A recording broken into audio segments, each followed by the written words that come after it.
Dikutip dari data APBN kita Kementerian Keuangan, utang Indonesia di era pemerintahan Jokowi bisa Anda lihat, saudara, dari data berikut ini. Di tahun 2014, saat awal menjabat, utang Indonesia 2.608 triliun rupiah lebih.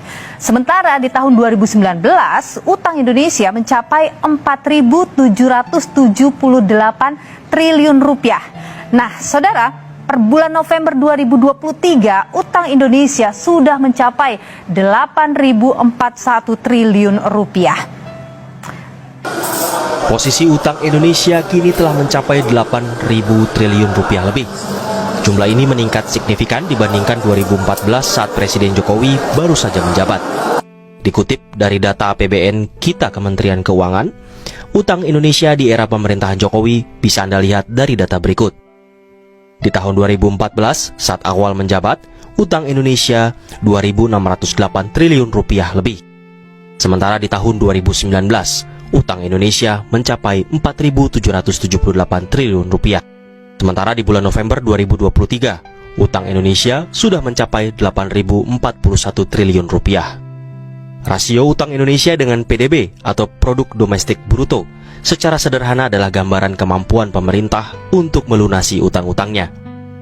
Sekedar gambaran, Produk Domestik Bruto atau PDB merupakan jumlah nilai dan barang dan jasa akhir yang dihasilkan seluruh unit ekonomi.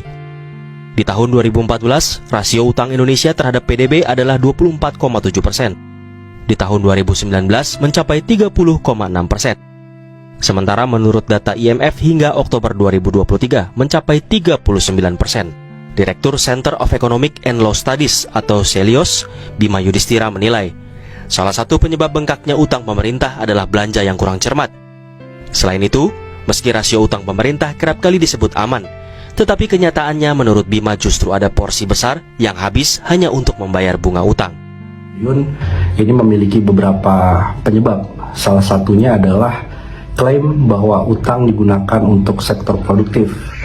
Faktanya, sebagian besar belanja pemerintah, khususnya pemerintah pusat, 497 triliun dalam APBN 2023 itu untuk pembayaran bunga utang.